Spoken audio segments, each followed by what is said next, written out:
10월 11일 화요일 삶의 기적을 일으키는 30분 예배를 시작하도록 하겠습니다. 하나님께서 오늘 우리에게 주신 말씀은 요한복음 6장 28절에서 36절까지 말씀입니다. 이 말씀 제가 봉독하도록 하겠습니다. 그들이 묻되 우리가 어떻게 하여야 하나님의 일을 하오리까? 예수께서 대답하여 이르시되 하나님께서 보내신 일을 믿는 것이 하나님의 일이니라 하시니 그들이 묻되 그러면 우리가 보고 당신을 믿도록 행하시는 표적이 무엇입니까? 하시는 일이 무엇입니까? 기록된 바 하늘에서 그들에게 떡을 주어 먹게 하였다함과 같이 우리 조상들은 광야에서 만나를 먹었나이다. 예수께서 이르시되 내가 진실로 진실로 너희에게 이르노니 모세가 너희에게 하늘로부터 떡을 준 것이 아니라 내 아버지께서 너희에게 하늘로부터 참떡을 주시나니 하나님의 떡은 하늘에서 내려 세상에 생명을 주는 것입니다. 그들이 이르되 주여 이 떡을 항상 우리에게 주소서. 예수께서 이르시되 나는 생명의 떡이니 내게 오는 자는 결코 줄이지 아니할 터이요 나를 믿는 자는 영원히 목마르지 아니하리라. 그러나 내가 너희에게 이르기를 너희는 나를 보고도 믿지 아니하는도다 하였느니라. 아멘. 오늘도 이 시간 하나님께서 우리에게 주신 말씀을 듣기 전에 잠시 기도하는 시간 갖도록 하겠습니다. 하나님 아버지, 오늘도 연약한 저희를 사랑하셔서 저희를 만나주시고 저희에게 친히 말씀하여 주시니 감사합니다. 하나님 아버지, 오늘도 주시는 말씀을 통해서 이 땅을 창조하신 하나님, 전능하신 하나님, 그 하나님이 어리석고 미련한 저희를 얼마나 많이 사랑하시는지 그 놀라우신 사랑을 다시 한번 기억하게 하시고 그렇게 저희를 사랑하신 하나님, 그 하나님을 믿음으로 인해서 이 험하고 악한 세상을 담대하게 사랑하는 저희가 될 수 있도록 은혜 베풀어 주옵소서. 예수님의 이름으로 감사하며 기도드리옵나이다. 아멘. 하나님이신 예수님께서는 하나님의 일은 예수님을 믿는 것, 하나님이 보내신 자를 믿는 것이 하나님의 일이다라고 말씀하셨어요. 그랬더니 유대인들이 이 말을 듣고 그러면 우리가 당신을 믿도록 하시는 기적이 뭐냐? 표적이 뭐냐? 모세가 광야에서 만나를 내려주듯이 그렇게 그런 기적을 우리한테 보여줘라. 그럼 우리가 믿겠다. 라고 이들이 예수님께 요구를 합니다. 이렇게 이들이 예수님께 또 다른 기적을 보여달라고 요구할 때 그런 유대인들을 향해서 예수님께서는 이렇게 말씀하십니다. 요한복음 6장 32절과 33절 말씀. 예수께서 이르시되 내가 진실로 진실로 너희에게 이르노니 모세가 너희에게 하늘로부터 떡을 준 것이 아니라 내 아버지께서 너희에게 하늘로부터 참떡을 주시나니 라고 말씀합니다. 이들은 모세가 광야에서 만나를 내려서 자기 조상들을 먹인 것처럼 당신도 그렇게 해봐라 라고 얘기하는데 예수님은 그들의 말에 대해서 분명하게 사실을, 진리를 말씀해 주십니다. 모세가 하늘에서 떡을 내려준 것이 아니라 모세는 하나님이 사용하시는 일꾼이었고 하나님이 그 만나를 내려주신 것이다 라고 분명하게 말씀한다는 겁니다. 그러면서 그 하나님께서 이제 너희에게 참떡을 주신다는 거예요. 이스라엘 백성들의 조상들에게 만나를 주신 그 하나님이 이제는 참떡을 그들에게 주신다라고 말씀하시면서 33절에 이렇게 말씀합니다. 하나님의 떡은 하늘에서 내려 세상에 생명을 주는 것이니라 라고 말씀합니다. 예수님은 예수님에게 모세가 광야에서 만나를 내렸듯이 떡을 내려줬듯이 우리에게도 그렇게 그런 기적을 해줘봐라. 떡을 내려줘봐라 라고 요구했을 때 예수님은 분명히 말씀할 때 그 떡을 준 것은 모세가 아니라 하나님이고 그 하나님께서 이제는 참떡을 주시는데 그 참떡은 사람에게 생명을 주는 떡이다 라고 예수님이 말씀하신 거예요. 그러니까 이 예수님의 말씀을 들은 사람들이 광야에서 만나를 내려준 그 하나님이 이제 자신들한테 참떡을, 특별히 생명을 주시는 참떡을 주신다니까 이 말씀을 오해합니다. 그래서 이들이 이렇게 얘기합니다. 요한복음 6장 34절 말씀. 그들이 이르되 주여 이 떡을 항상 우리에게 주소서. 광야에서 만나를 내려주셔서 이스라엘 백성을 먹이신 그 하나님이 이제는 참떡을 주신다. 생명을 주시는 참떡을 주신다라고 말씀하니까 이들은 이 떡이 만나를 먹고 육체의 생명을 유지했듯이 자신들의 육체의 생명을 유지하는 그런 떡이라고 생각했어요. 그래서 그 떡을 항상 우리에게 있게 해달라고, 항상 달라고 예수님께 요구합니다. 이들은 지금 자신들의 현실의 삶의 문제만 생각하고 자신들이 로마의 지배 아래서 힘들게 살고 있었기 때문에, 먹고 살기 힘들었기 때문에 예수님이 하나님이 참떡을 주신다라고 말씀하니까 그럼 그 떡을, 우리의 육신의 생명을 유지하는 그 떡을 항상 우리한테 달라라고 예수님께 요구합니다.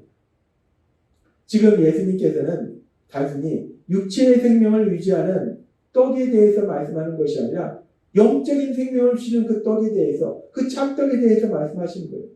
근데 지금 유대인들은 그런 예수님의 그 말씀을 깨닫지 못하고 이해하지 못하고 영적인 진리에 전혀 관심도 없고 오로지 현실의 문제, 육신의 문제, 지금 당장 삶의 문제에만 관심이 있기 때문에, 지금 당장 삶의 문제에만 집착하기 때문에 그 말씀을 만나처럼 우리의 육신의 생명을 연장하는 그런 떡인가 보다 라고 생각해서 그 떡을 항상 우리에게 달라라고 요구하더라고요.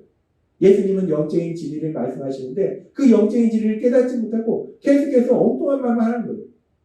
근데 그렇게 이들은 예수님이 말씀하시는 그 중요한 영적인 진리를 깨닫지 못하고 이해하지 못하고 듣지 못하고 엉뚱한 말만 계속하는데, 그런 그들을 향해서 예수님께서는 계속해서 이렇게 말씀하십니다. 요한복음 6장 35절 말씀. 예수께서 이르시되 나는 생명의 떡이니 내게 오는 자는 결코 줄이지 아니할 터이요 나를 믿는 자는 영원히 목마르지 아니하리라. 그러나 내가 너희에게 이르기를 너희는 나를 보고도 믿지 아니하는도다 하였느니라. 지금 예수님께서 영적인 중요한 진리를 말씀해 주시는데, 하나님께서 내려주신 참떡, 생명을 주신 그 참떡에 대해서 말씀하시는데, 이들은 자신들의 현실의 문제에만 집착해서 예수님이 말씀하신 그 영적인 중요한 진리를 듣지도 않고 깨닫지도 못하고 이해하지도 못한다는 거예요. 근데 그런 그들을 향해서 예수님께서 조금 더 자세히 말씀해 주신 거예요. 그렇게 하나님이 참떡을 주시는데, 생명을 주시는 참떡을 주시는데, 그 생명을 주시는 참떡이, 그 생명의 떡이 예수님이다 라고 말씀해 주신 거예요. 그래서 그 예수님께 오는 자는, 예수님을 믿는 자는 줄이지도 않고 영원히 목마르지 않는다라고 예수님은 말씀하신다는 거예요. 우리는 이 말씀을 통해서 구원자로 오신 예수님, 그 예수님의 온유하신 그 사랑의 모습을 다시 한번 볼 수 있습니다. 예수님께서는 지금 이 유대인들에게 영적으로 아주 중요한 진리를 말씀해 주고 계신 거예요. 영적인 생명에 대해서 말씀해 주고 계신 거예요. 그런데 이들은 그 예수님의 말씀을 이해하지 못하고 오로지 자신들의 현실의 삶의 문제만 집착해서 그 영적인 진리를 듣지 않고 계속해서 엉뚱한 말만 하는 거예요. 그런데 그런 그들을 향해서 예수님께서는 답답하네. 정말 답답하네. 너네는 어떻게 그렇게 어리석고 미련하냐. 너는 어떻게 그렇게 현실의 문제만 생각하냐. 현실에만 집착하냐. 내가 지금 중요한 영적인 얘기를 하는데 너네는 어떻게 영적인 진리를 모르고 영적인 진리에 관심도 없고 지금 당장 눈에 보이는 그 현실의 문제만 그렇게 집착하냐 라고 예수님께서 그렇게 어리석고 미련한 엉뚱한 말만 하는 그들을 향해서 질책하시거나 화를 내시지를 않더라.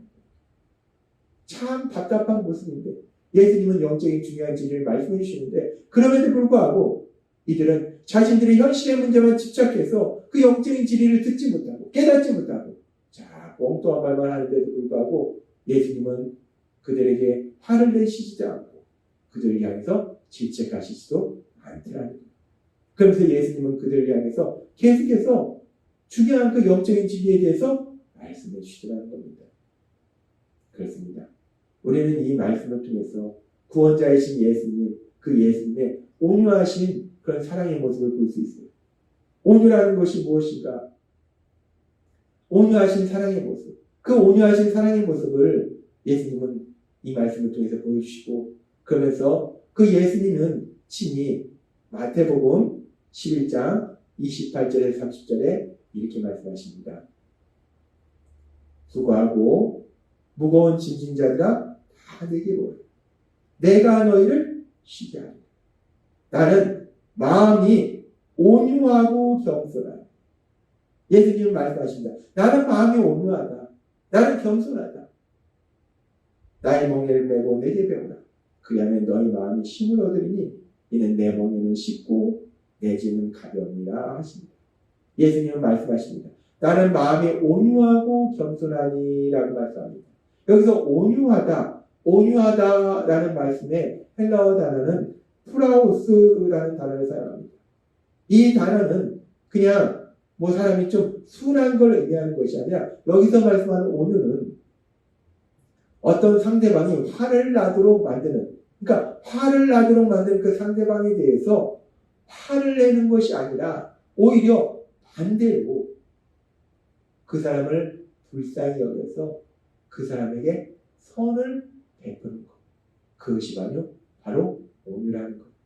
그런데 구원자로 오신 예수님, 우리 예수님은 그렇게 마음이 온유하다라고 말씀한다는 거예요. 그리고 그 예수님의 그 온유하신 모습을 우리는 오늘 우리에게 주신 말씀인 요한복음 6장의 말씀을 통해서 분명하게 볼 수 있다는 거예요. 하나님이신 예수님께서는 그들을 향해서 그들을 불쌍히 여기셔서 영적인 중요한 진리에 대해서 계속해서 말씀해 주시는데 그들은 단순히 지금 삶의 문제들, 현실의 문제들, 그 현실의 삶의 문제에만 집착해서 하나님이신 예수님께서 주시는 그 영적인 진리를 듣지 못하고 깨닫지 못하고 더군다나 깨닫기를 원하지도 않고 계속해서 현실의 문제만 집착하더라는 거예요. 그런데 그런 그들을 향해서 예수님께서 화를 내시거나 질책하시는 것이 아니라 그들을 불쌍히 여기셔서 그들을 향해서 계속해서 예수님은 영적인 진리를 말씀해 주십니다. 예수님이 생명의 떡이 되시고 그 예수님께 오면 그 예수님을 믿으면 이제 그 예수님 안에서 쉼을 누리게 되는, 그래서 줄이지도 않고 목마르지도 않게 되는 그런 놀라운 진리에 대해서 계속해서 말씀해 주시더라는 거예요. 그렇습니다. 우리는 오늘 말씀을 통해서 그리고 마태복음 11장의 말씀을 통해서 우리가 믿는 구원자 예수님, 그 예수님이 온유하신 사랑의 하나님이심을 다시 한번 볼 수 있다는 거예요. 우리가 이 땅 살아갈 때 정말 우리의 어리석고 미련한 모습이 얼마나 많습니까? 우리가 예수님을 믿음에도 불구하고 정말 우리 예수님을 속상하게 하는, 슬프게 하는 그런 우리의 모습들이 얼마나 많냐는 거예요. 우리가 예수님을 믿지만 우리는 연약하다는 거예요. 하나님의 말씀대로 살기 원하지만 연약해서 때로는 넘어지고 쓰러지고 그래서 예수님의 기쁨이 아니라 슬픔이 되는, 속상하게 하는 그런 삶의 모습들도 많이 있다는 거예요. 그런데 그럼에도 불구하고 우리가 이 땅을 살아갈 때 담대하게 살아갈 수 있는 것은 우리가 믿는 예수님, 구원자이신 예수님은 오늘 우리에게 주신 말씀처럼 온유하신, 나는 마음이 온유하고 겸손하니 라는 말씀처럼 온유하신 사랑의 하나님이심을 믿습니다. 따라서 우리가 이 땅 살아갈 때에 그 예수님의 사랑 안에 거함으로 인해서 비록 우리는 연약할지만 그런 연약한 우리에게 선을 베푸시는 그 예수님, 그 예수님의 사랑으로 인해서 그 예수님이 주시는 참된 기쁨과 평안을 누리시는 여러분이 되시길 주님의 이름으로 축원합니다. 기도하겠습니다. 하나님 아버지 감사합니다. 오늘도 주신 말씀처럼 우리가 믿는 구원자 예수님은 온유하신 사랑의 하나님이심을 다시 한번 기억하게 하시니 감사합니다. 우리가 어리석고 미련할지라도 그런 우리에게 화를 내시는 것이 아니라 그런 우리를 질책하시는 것이 아니라 오히려 반대로 그런 우리를 불쌍히 여기셔서 그런 우리에게 선을 베풀어 주신 그 하나님이신 예수님, 그 예수님의 사랑 안에 거함으로 인해서 우리 예수님이 주시는 참된 평안과 기쁨을 누리는 저희 모두가 될 수 있도록 은혜를 풀어주옵소서. 예수님의 이름으로 감사하며 기도드리옵나이다. 아멘. 이 시간도 하나님께서 우리 주신 말씀을 묵상하면서 조용히 기도하는 시간 갖도록 하겠습니다.